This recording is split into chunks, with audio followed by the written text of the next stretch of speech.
You can always tell when someone from the last meeting wasn't paying attention because like Hunter just got off.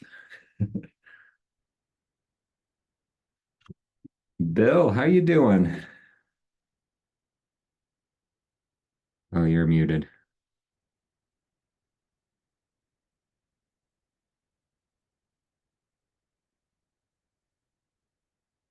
Still muted.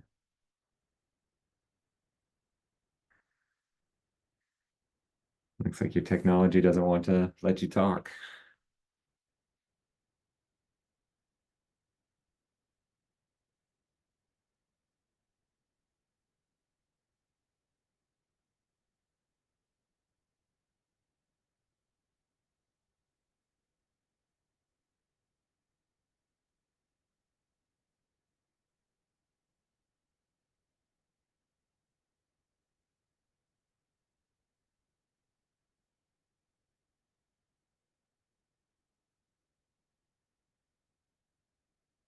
Jordana, how are you?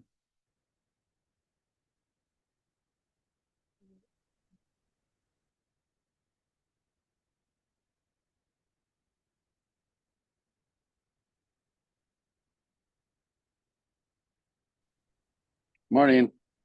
You hear Hey, me? All right. I got you now. Apparently it's off in setting. How are you this morning? So good. Getting ready to teach Excellent. Ignite.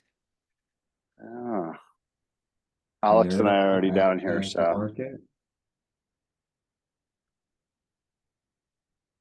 So I'm excited what? for it.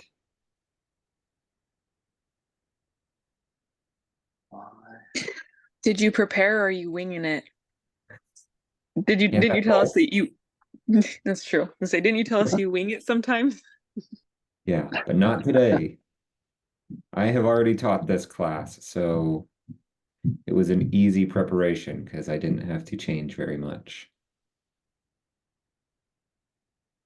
And I like doing more activities than slideshows in this. So it's going to be more around playing around than actual learning, which should lead to learning, right? Best Yeah, way to learn is to do. interactive learning, right? Yeah. Yeah.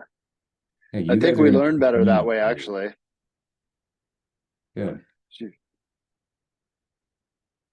Yeah, I'm gonna pull up things and you guys were gonna tell me what it means. So Oh no. yeah. I'm gonna lose. Yeah.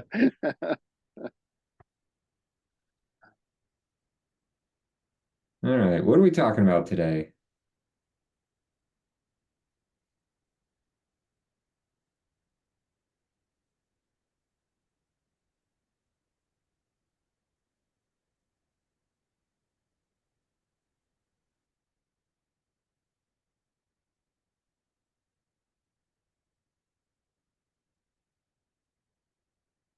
We got nothing?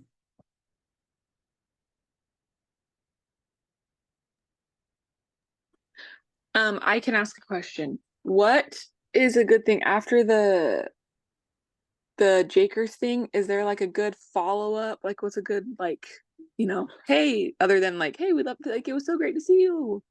Is there like another script you would recommend other than just saying like it was good to see you guys, thanks for coming? I like that one because it's so easy and it's real. Like if you actually saw someone and you were excited to see them, like it's not weird to do the morning after text.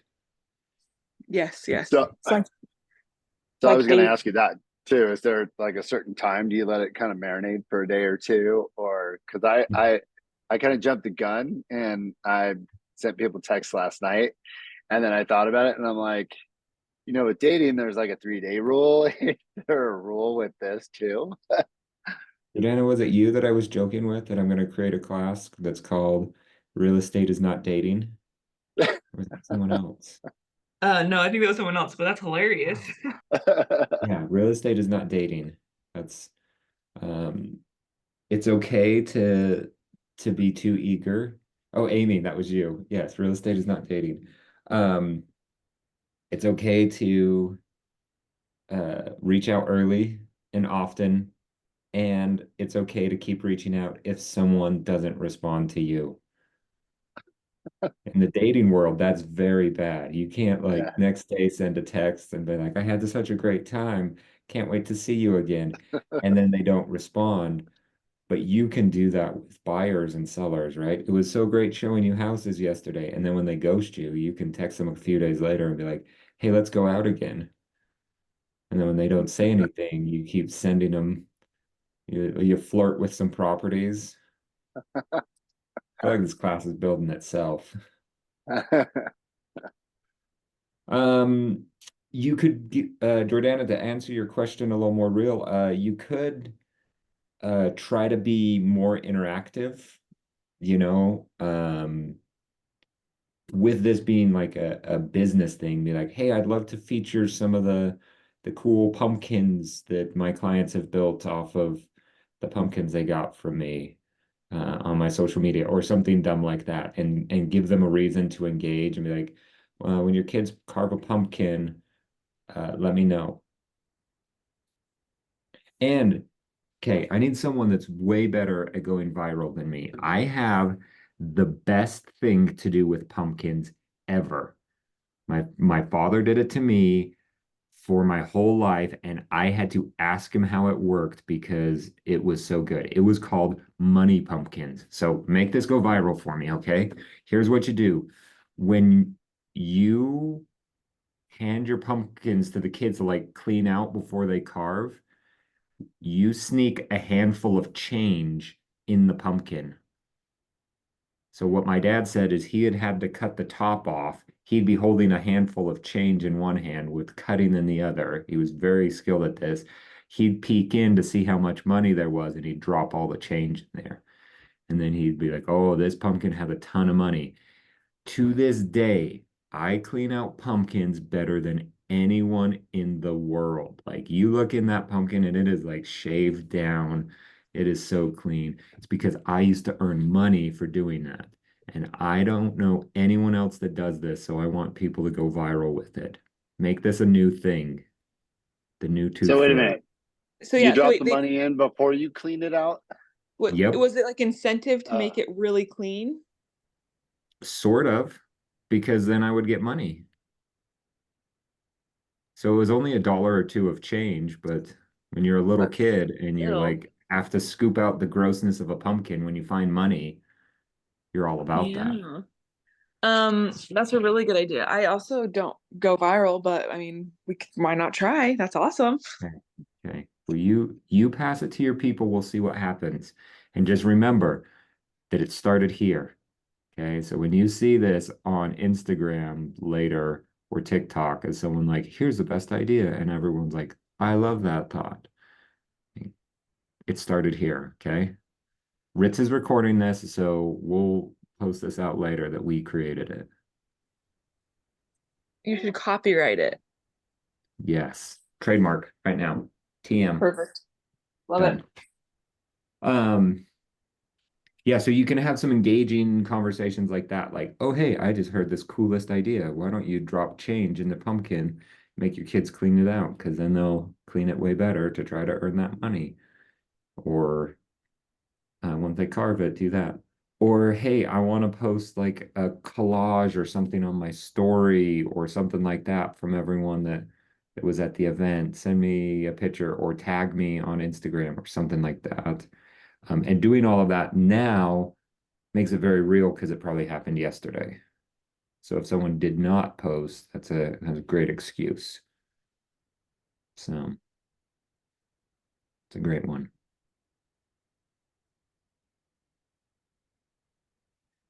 And if no one responds to you, it's not dating,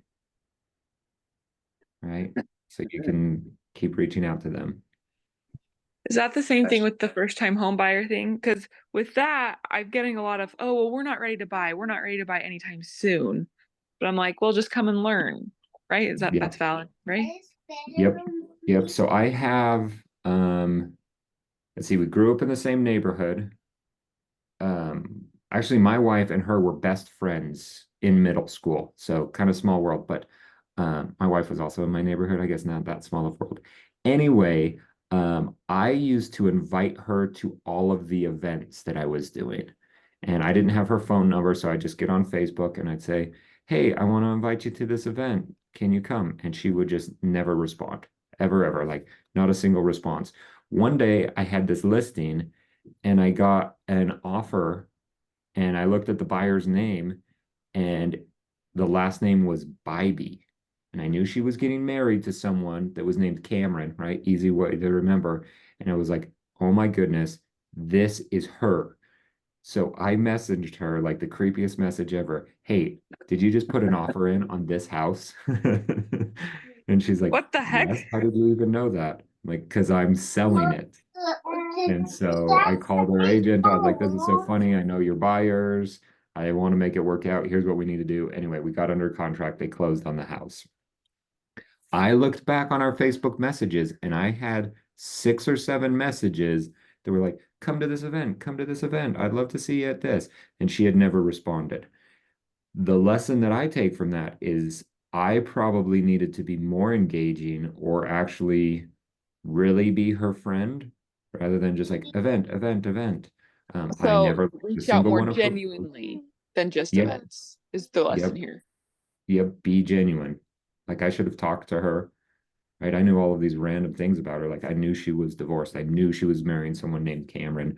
I had zero conversation with her about that. It was just like event, event, event. And she didn't do anything. And then she bought that house.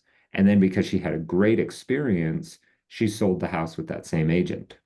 And then because she had a great experience selling, she just bought $1 million home with that agent last year. And so I missed out on 3 transactions in the last like 6 or 7 years because of that. So go get them, team. Go, go win the day. So go have real conversations. Like sometimes I think we get caught up in the scripts and what would be the best thing to say. It's like, what would you say if you were just a person that had a friend that you went and got pumpkins with? Like, have a real conversation. Hey, so on that subject, let me ask you a question. So I am really no good with scripts. It sounds too fake or rehearsed, at least it does in my head. So Mhm. it's like every conversation I have is kind of off the cuff. But I think I well, actually as I'm talking this out, I think I saw answer my own question. Um, I feel like I maybe missed some things. Um, so as I'm speaking, I'm thinking, well, okay, well, why don't you rehearse your scripts and then just make it your own from the heart. That way you're not really missing anything. But yeah, because I'm really no good with, it's like for example, Dean sent me this dialogue yesterday. And they get you often get would that be okay with you if I called you tomorrow or if I sent you an email?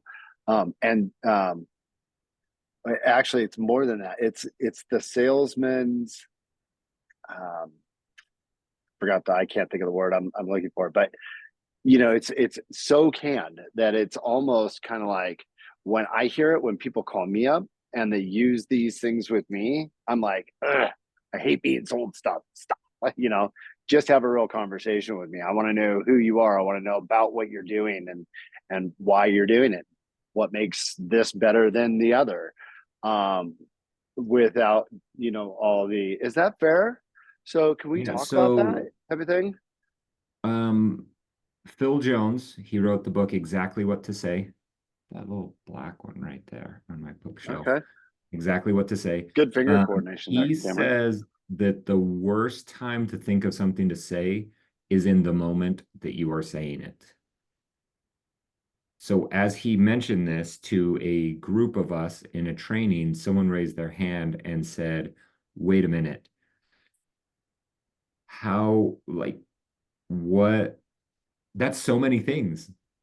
Like, how often do you just say something like, I've started this conversation, this sentence, not knowing how it's going to end, like that Michael Scott thing? Like, he's there. Sometimes I start a sentence and I don't even know where it's going. Um, so we often do that. So we were trying to figure out like, do we have to have a response for everything and have it thought out what we should say for everything? And he said, no, but you definitely should for the moments that matter. So the worst Mm, time to say something in a moment that matters is in the moment. Like the worst time to think of something to say for a moment that matters is in that moment.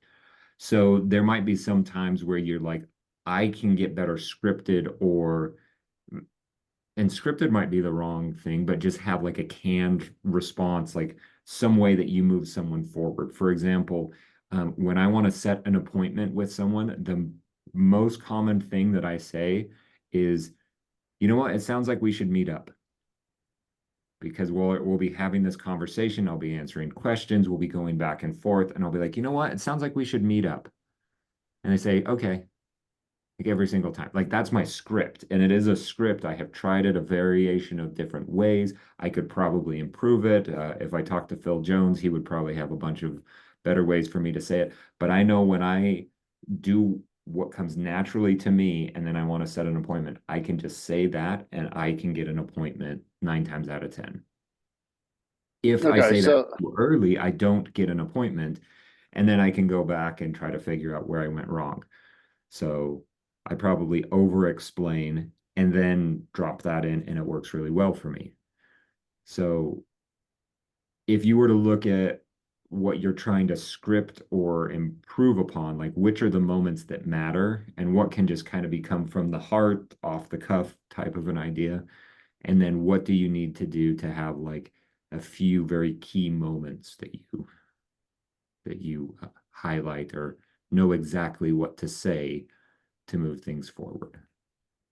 no, that makes a lot of sense. So it's a very natural, organic conversation from the heart.